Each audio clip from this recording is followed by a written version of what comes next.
So guys, I've been watching a lot of the Fujifilm X-T4 pre-release videos, so I figured I'd put a list together for those folks that want it kind of like a one-stop shop, one place to kind of review the camera to see if it's something that works for them and fits their needs. So let's go through some of the features that I noted here, or at least the popular ones, I should say. This camera will have a flippy screen, a very traditional Canon type of flippy screen, not like the full frame Panasonic where it flips down and up as well as out and around. So this is, people will love it, people will hate it. The photographers, the street photographers probably prefer the flip screen of the XT1, 2, and 3, or the 2 and 3. I forget what the XT1 has. Me, I'm happy to see this. I wish we had the full frame Panasonic, so you have best of both worlds. But if I have to choose, I choose the traditional, but it will have the Canon-like screen that will flip inside itself. So if you don't want to even look at the screen, or if you're worried about it scratching when it's in your bag, that's a plus as well. The resolution will be better. So the XT2, XT3 had something like a 1 million dot. This will have like a 1.6 something million dot. So you get a little bump in image quality as far as reading the back of the screen. Rear LCD. Hold on one second here. Rear LCD is touch, but not while using the menus. I don't know why Fuji can't give us this. I think this is out there in the XT200, but for some reason they still want us to use a joystick, and I just think the touchscreen in the menus would be huge. I know I've had Canon cameras before, and it's great. I don't know why they don't do this, but all the reports that I've heard and watched, it looks like we still don't have the ability to use the touchscreen in the menus. So that's kind of disappointing.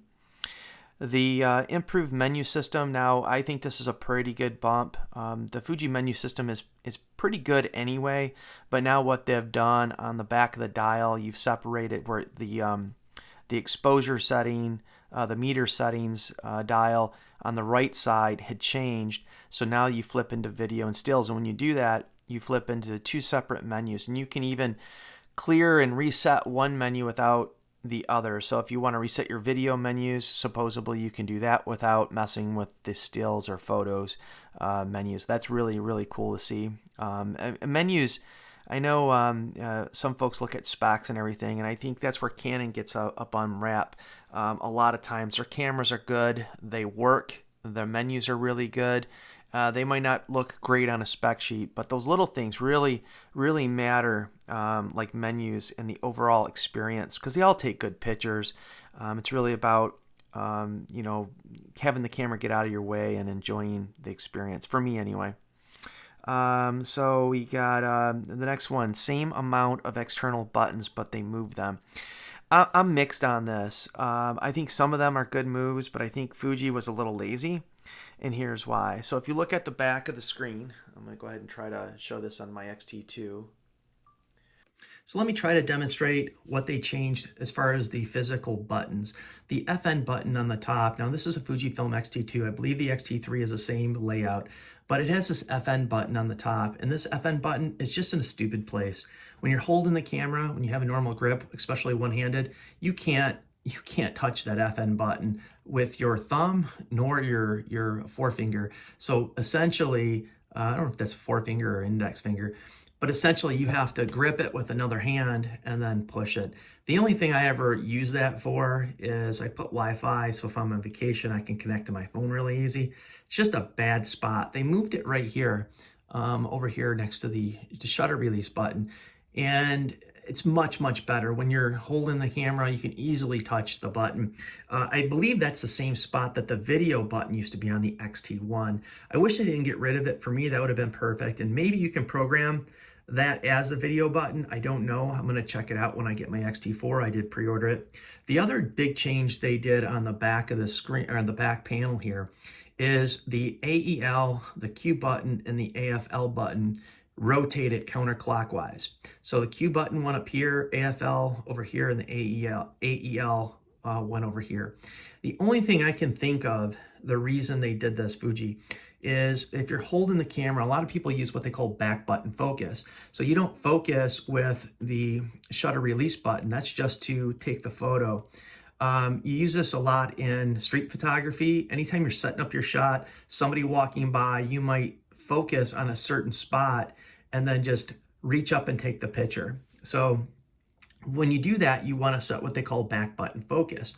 I do that, but I use a front button. So I use this button just because when I am holding it, it's just natural, easy location for my, would be middle finger. So I'll show you guys like this. Here's the button here. So I use front button focus, but it's mostly called back button focus. So when people did program their camera, this AFL lock button, autofocus lock button, is in a bad spot just because of this, I don't know, part of the grip. I think it's just to help position your finger. You can't really get a good press on it because of it. So that's why I think they swapped those two. I don't know for sure, but what I think they could have done as far as a better move is this dial, this wheel. They could have flipped this over with the AEL button, flip the two. So essentially this dial moves over all the way to the left next to the viewfinder. And then you have two buttons. Maybe one button is higher raised than the other one, so you can kind of feel the difference without looking.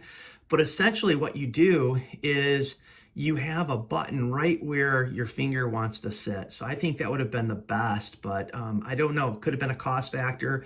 Maybe they didn't want to change the layout. Maybe they didn't, want to tick off too many people. So that's the physical dials, or I should say buttons, physical changes. They did make some changes to the dials. Not really usability, they didn't change it, but they went a little bit more modern. They look like they're conical, they kind of flare out a little bit, which I like the looks of them. But also the meter modes, they changed that. They have a dedicated wheel or a dedicated movement or action with using this front little tab here. You can go from stills to video instead of the metering, which I think that's a good move as well. So, film simulation. They have this film simulation called Hdr Bleach Bypass. I'm not impressed. I think it looks horrible. And I guess it has some throwback to where they used to skip the bleach process in the film days, but still, it's weird. I wouldn't use it. Focus in lower light. There's a report that it's improved focus in low light, but I don't see anybody notice a difference. Maybe because the XT3 wasn't bad. So when you take and do a small improvement, very very small improvement over something that's already good, it doesn't stand out. But supposedly it's even faster of acquiring your subject in lower light. The big one, Ibis. So this camera does have Ibis and digital image stabilization. And everything that I've watched on YouTube and read on this camera is really, really, really good. It's got about the best Ibis of any camera, APS-C or full frame. Now, there's still, it's probably on par with the Panasonic GH5, which is a really, really good standard. Olympus is probably still a little bit better. I've seen Casey over at Camera Conspiracies do, I think it was the G85, I forget what Panasonic camera he has, and it does beat this as far as walking around. But when you're trying to sit still and use it like a tripod or a tripod replacement, this camera is hard to beat. It's very, very steady. Most lenses having about 6.5 stops, and it works with the in-body stabilization of the lens, or I'm sorry, the OIS of the lens if it has it. But looking on paper, it doesn't seem like it has a huge difference. The primes that have no stabilization have like 6.5 stops, and then the ones that do have OIS in the lens have 6.5 stops. So I don't really know. As you're paying the money, you're paying for that development, you're paying for the size and weight of the lens because it has OIS. And I just bought with this kit, I bought a 16 to 80 lens that has OIS in it, just like the 10 to 24 has OIS in it. Now, again, it makes it bigger, it makes it heavier, and if there's no real advantage, will Fuji come out with non-stabilized replacements of those lenses? I doubt the 16 to 50 or 16 to 80 because that's a fairly new lens, but it makes you wonder. It really makes you wonder. It makes me wonder anyway. What the other advantage to this is, I don't know how this is going to work. I didn't put it on my list, but I have a Rokinon Samyang. I think mine's a Samyang. Rokinon and Samyang are the same lens. It's a 12 millimeter prime. I love that lens, and I haven't seen anybody report how Ibis is working on non-Fuji lenses. So if anybody has a link, I'd really appreciate it, because I'm hoping I'm going to get at least 5 stops, because that's about the minimum I've seen on any of the Fuji lenses. But if I got 5 stops out of that 12 millimeter, that would be awesome, because I love that lens. It's a great walk around lens. It's f2. It's sharp. The only thing I don't like about it is it doesn't have stabilization, and that's one of the big hopes that I have, is that it will work, so I can leave that on if I'm downtown Chicago. I can do video and flip over to stills. So it's still a hope for me. I haven't seen anything confirmed yet, but I'm still looking. Again, if you guys see something, please leave me the link. Yeah, very, very stable when you're hand holding or panning handheld. And that's really how I'm going to use it. So that's great. Great to see. If you're walking, you will see, and I have in many different videos, a little bit of warping in the corners if you're walking. And also there's some slight micro jitter. There's a YouTube person I'll leave the link to in my video. He did a really good video comparison, and the Fuji really did a great job. And you can see some comparisons to video output, and he noted the slight micro jitter. It's the only place I've seen it, and I'll leave the link in my description there. Video, about the same quality as the XT3. You're not going to get any kind of increase in quality. It's pretty much the same features except for a couple, and I'll get to that in a minute. So 10K 60, that's nothing to shrug about. It's pretty much class leading 10-bit. One of the best 1080p qualities out there. And the same video that I mentioned, it's Max Yuri, I think his name is. But again, I'll leave his link in my description. But even the XT3 had awesome 1080. You would think that, like Sony, that if they did 4K, the downsample 6K into 1080, that it'd have good 1080, and it doesn't. My A63 100 didn't have 1080. The full frames are reported not to have good 1080, but this one does. Canon, I think the Canon cameras actually have pretty good 1080. I was always pleased with it. If you change the camera settings, the defaults are a little bit different. It's not sharp enough, but other than that, I like the quality of the Canon cameras. About the same, yep. Max Yuri did some photo or video examples, and he compared the A7 III and also the Nikon full frame. What was it? The Z6, and it was really on par with the A7 III. So again, we're not going to get any video improvements. This camera has the same sensor, but it was no slouch. It does a great job, anyways. It still has a 30-minute recording limit. Not a big deal for me, but I know it is for a lot of folks out there. I don't know why that Fuji continues to do that. A way to get around it is to use an external recorder, but still, it's like, supposedly they lifted the tariffs. I know Sony and Panasonic and others have scrapped that 30-minute limit, so I don't know why they continue to do it. One of the changes in video is the slow-mo is new at 240. So not only do they have 110 in 1080, they have a 240 in 1080, and it's usable. From what I've seen, Matt had said that he sees aliasing and it's not as sharp. I could see that's not as sharp, but I didn't see huge issues with aliasing or other problems. Maybe a little bit, but nothing that would be make the video unusable. And 240 is one of those things where you're only going to use it if you need it. So if you're doing some kind of crazy motion, somebody jumping off a cliff or something like that, that's the only time you're really going to use the 240. Any other time you're using 60 or 120. So I think it's really cool to see. Not too many other folks. I don't know of anybody other than cell phones that are offering 240 slow-mo. So that's cool to see. You don't know if the exposure... See, this is another one that I haven't seen anybody report on. Fujifilm cameras, X-T2, X-T3, if you set it for like auto f-stop or auto ISO, and you're in video mode, and it changes your exposure if you walk in and outside of a room. It gets very jerky. I don't know if they improved that with the XT4. I haven't seen anybody do a video on it, but that would be cool if you've seen some smooth transitions, your exposure, but I haven't seen anything. You can record video to 2 card slots. That's really cool. I haven't seen anything about pixel shift. I hope they do this, but with a firmware update, but nothing right now. It's kind of disappointing, but I really think this one will come with a firmware upgrade. The new shutter, it's quieter, about half as loud as from what I could see, and it also has 2 times the lifespan per Fujifilm. The size and weight of the camera. Now, people have noticed the increase in weight because it is substantial. It's like 10 or 12% heavier.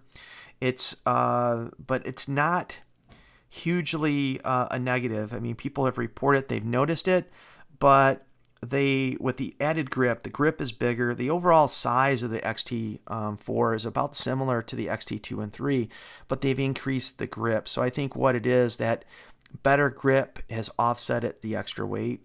But nothing. I haven't seen anybody complaining about it other than Casey from Camera Conspiracies, but nobody else has complained about the weight. I expected a little bit with the Ibis and the battery.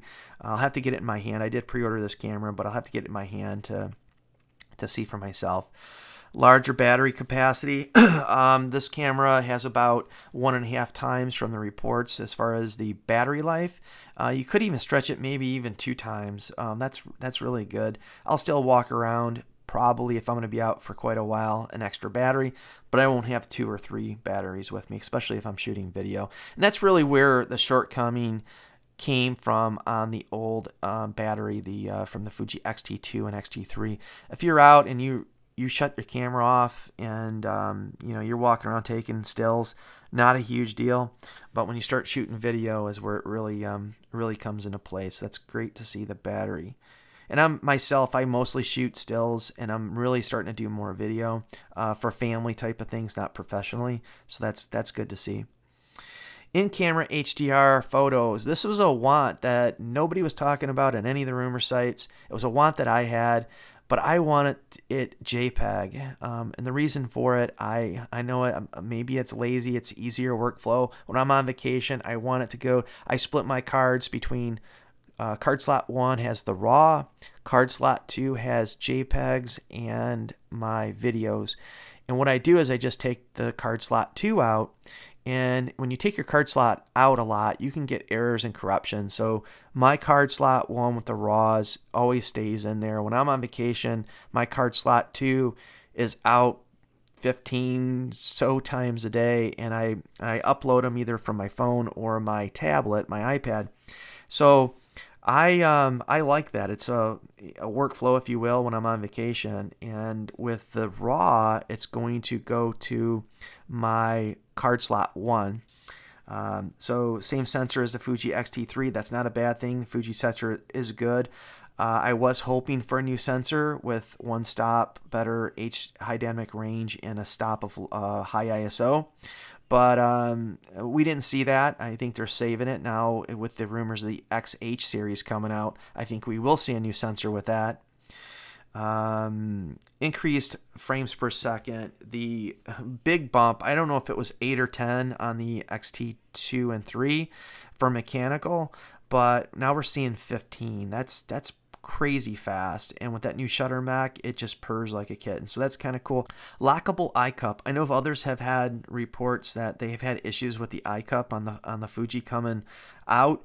I have never had that happen to me, and I'm not the easiest. I mean, take care of my gear, but in and out of the bag, I've never, tried to be careful with the eye cup. I've lost a ton of Sonys, but never the Fuji. So it is cool that it can lock. Again, I haven't had a problem, but it's good to maybe prevent it.